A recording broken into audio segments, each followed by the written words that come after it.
नमस्कार दोस्तों, मैं गोविंद सिंघानिया। मैं एक फाइनेंशियल एडवाइज़र हूँ। पिछले कई वर्षों से लोगों की ज़रूरतों के हिसाब से उनकी फाइनेंशियल प्लानिंग करता आ रहा हूँ। आज हम चर्चा करेंगे रिटायरमेंट प्लानिंग क्यों ज़रूरी है। आइए इस वीडियो के माध्यम से समझते हैं। दोस्तों, आज हम बात करेंगे रिटायरमेंट प्लानिंग की, वेल्थ क्रिएशन की, अमीर बनने की, और साथ ही साथ ये भी समझेंगे कि आज की महंगाई को देखते हुए, आज के घर खर्च को देखते हुए कल जब मैं रिटायर होऊंगा तो मुझे कितने रुपए की जरूरत पड़ेगी और कौन सा पेंशन प्लान मेरी नीड पे बेस्ट सूट करता है। हम मैथमेटिक कैलकुलेशन भी करेंगे और इन्फ्लेशन को भी काउंट करेंगे कि एग्जैक्टली क्या चाहिए। दोस्तों, सबसे पहले मैं आपके सामने रख रहा हूं एक आम आदमी का घर का खर्चा, आपके घर का खर्चा, मेरे घर का खर्चा और 1 तोला सोना। दोस्तों, 1992 आज से 30 साल पहले करीब करीब 10 रुपए लीटर दूध आता था। आज 2022 में दूध का लीटर 60 रुपए लीटर, 6% सालाना से ग्रो कर रहा है। 2042 आते आते जब आप और मैं रिटायर होंगे, हो सकता है दूध हमें 200 रुपए लीटर में लेना पड़े।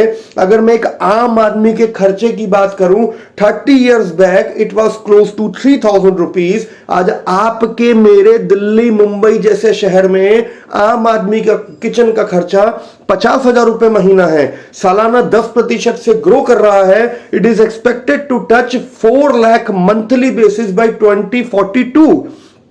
अगर मैं 1 तोला सोना की बात करूं तो 1992 में करीब करीब 3,000 रुपए का 10 ग्राम गोल्ड आता था।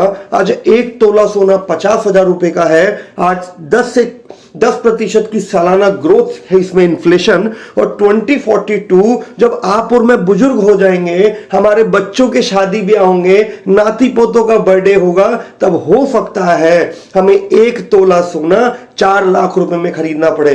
दोस्तों, आम आदमी का घर का खर्चा अमूमन 1 तोला सोने के बराबर पड़ता है। आप इतिहास उठा के देख लीजिए और यही हाल रहा तो आपको और मुझे हो सकता है रिटायरमेंट के लिए 1 करोड़, 2 करोड़, 5 करोड़ की जरूरत पड़े, ताकि मैं एक स्टैंडर्ड लाइफ, आज का लिविंग स्टैंडर्ड, आज के खर्चों के हिसाब से भविष्य में सर उठा के जी पाऊं। दोस्तों, अगर मैं सिर्फ 1 करोड़ के टारगेट की बात करूं, अभी मैं 5 करोड़ की बात नहीं कर रहा, कि अगर 1 करोड़ भी मैं जोड़ना चाहता हूं रिटायरमेंट से पहले अगले 20 साल में, और मेरी सेविंग पे मुझे 5% सालाना ब्याज आता है, तो कम से कम 25,000 रुपए महीने का सेविंग करना पड़ेगा, तब कहीं जाके 1 करोड़ रुपए जुटेगा। और यदि मेरी इन्वेस्टमेंट पे 10% का ग्रोथ है तो ये टारगेट 13,000 रुपए महीने में पॉसिबल है। और यदि 15% का ग्रोथ है तो आज यदि मैं 8,000 रुपए महीना जोड़ना शुरू करूं, उस पर 15% का ग्रोथ आए, तो अगले 20 साल में 1 करोड़ जुड़ जाएगा और मैं एक अच्छी रिटायर्ड लाइफ जी पाऊंगा। अभी क्वेश्चन यह है कि 15% का ग्रोथ जहां मिलता है वहां रिस्क है, और 5% ग्रोथ से तो टारगेट अचीव नहीं होने वाला। तो मैं क्या करूं, कहां निवेश करूं, कौन सा रिटायरमेंट प्लान लूं, सेफ वाला कि ग्रोथ वाला? अगर मैं LIC और PPF की सेफ्टी के साथ जाता हूं, रिटर्न सेफ हैं, गारंटेड हैं, लेकिन टारगेट अचीव नहीं होने वाले, वेल्थ क्रिएट नहीं होने वाली। और अगर मैं शेयर बाजार और म्यूचुअल फंड में या रियल एस्टेट या प्रॉपर्टी में जाता हूं, तो ग्रोथ तो अच्छी है लेकिन अनसर्टेनिटी है। जिस साल में रिटायर हुआ उसी साल शेयर बाजार गिर गया, तो इसका एक सॉल्यूशन है रूल बेस्ड इन्वेस्टिंग या बैलेंस्ड अप्रोच। आज मैं आपको एक बैलेंस्ड अप्रोच बताता हूं कि सबसे पहले आप अपने पैसे के 3 हिस्से कर दीजिए। आप 5,000 दे सकते हैं, 10,000 दे सकते हैं, 25,000 दे सकते हैं, 3 हिस्से कर दीजिए। 33% से खरीदिए जीवन बीमा। जीवन बीमा जरूरी है, जरूर लीजिए, केवल 33% पैसे से। 33% पैसे को डालिए शॉर्ट टर्म सेविंग प्रोडक्ट में, क्योंकि रिटायरमेंट आने में बहुत समय है। बीच बीच में 2, 3, 4 साल के बाद इमरजेंसी भी आती है, शॉर्ट टर्म नीड भी आती है। और LIC और PPF जैसे सेफर प्रोडक्ट में लॉक इन होता है, you cannot withdraw your money in a mid way. और शेयर बाजार और म्यूचुअल फंड जैसे प्रोडक्ट में रिस्क होता है। हो सकता है जब मुझे पैसे की जरूरत हो तो शेयर बाजार गिरा हो, इसलिए हम रेकमेंड करते हैं कि पैसे के 3 हिस्से कीजिए। 33% से जीवन बीमा लीजिए, 33% से शॉर्ट टर्म नीड को कवर कीजिए, और बाकी का 33% पैसा शेयर बाजार में डालें, म्यूचुअल फंड्स में डालें, रियल एस्टेट में डालें। आपका वेल्थ क्रिएट होगा। दोस्तों, अगर मैं इंडिया में अवेलेबल इंस्ट्रूमेंट्स की बात करूं, बैंक है, पोस्ट ऑफिस है, इंश्योरेंस प्रोडक्ट में, पीपीएफ में आपको 5, 6, 8% का ग्रोथ मिलेगा। अगर मैं सोने का ओवरऑल ग्रोथ देखूं तो 12-13% का ग्रोथ है। लेकिन वहीं अगर मैं म्यूचुअल फंड, सेंसेक्स, शेयर बाजार का ग्रोथ देखूं तो 15, 18, 20% की रेंज में पिछले 25 साल से और 40 साल से ये लेवल के रिटर्न्स बनते आए हैं। शेयर बाजार का इतिहास 40 साल का बेंचमार्क अवेलेबल है। सेंसेक्स निफ्टी आपने सुना होगा, जो सेंसेक्स अभी 62,000 लाइफ टाइम टच किया है सन 2022 में। इसकी शुरुआत 1979 में 100 रेट पॉइंट से हुई थी। सन 2000 में ये 5,000 का था, 2010 आते 17,000 का हुआ। आज सन 2022 में 62,000 टच कर चुका है। सालाना 17% की ग्रोथ भारतीय शेयर बाजार में लंबे समय के निवेशकों को मिली है। और अगर मैं म्यूचुअल फंड्स की बात करूं तो इंडिया का कोई भी फ्लेक्सी कैप डाइवर्सिफाइड फंड उठा लीजिए जो 15 साल से ज्यादा पुराना है, उसमें 15% सालाना से ऊपर की ग्रोथ आई है। और ऑन एन एवरेज हर वो व्यक्ति जिसने 15,000 रुपए महीना म्यूचुअल फंड एसआईपी में डाला, आज उसे 1 करोड़ रुपए मिल रहा है।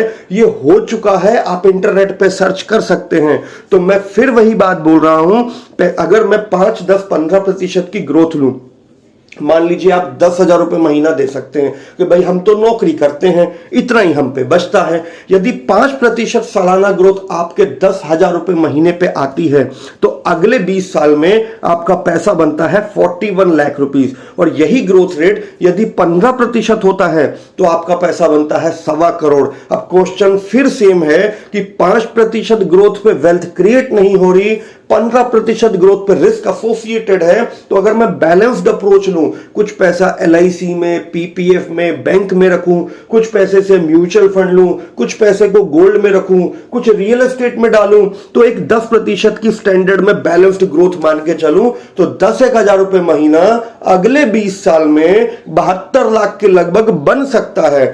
और रिटायरमेंट में 20 साल 25 साल बाकी हैं, सब कुछ चलता रहा अच्छे से तो ठीक है, लेकिन सब कुछ अच्छे से नहीं चलता।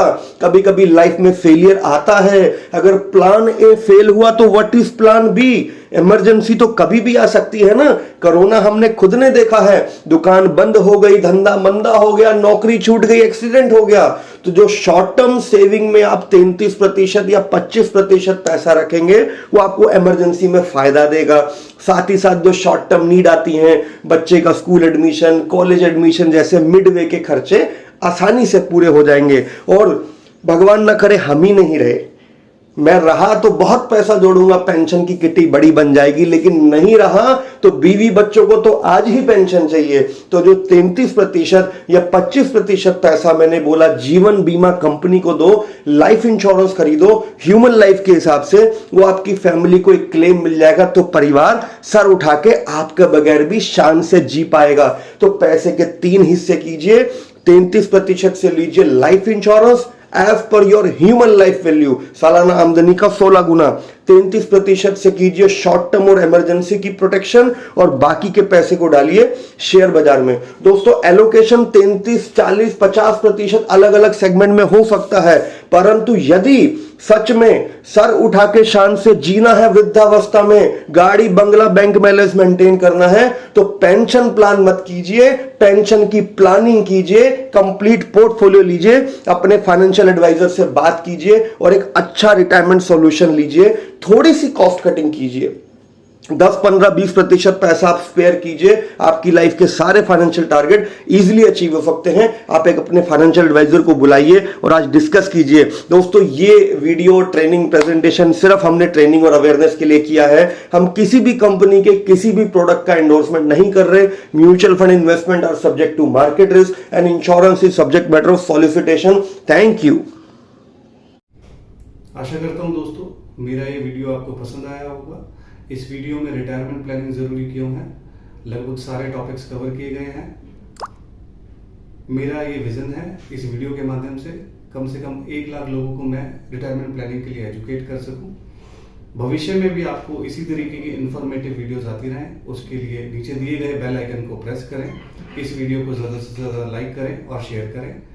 रिटायरमेंट प्लानिंग से रिलेटेड कोई भी जानकारी के लिए आप नीचे दिए गए नंबर पर संपर्क करें। धन्यवाद।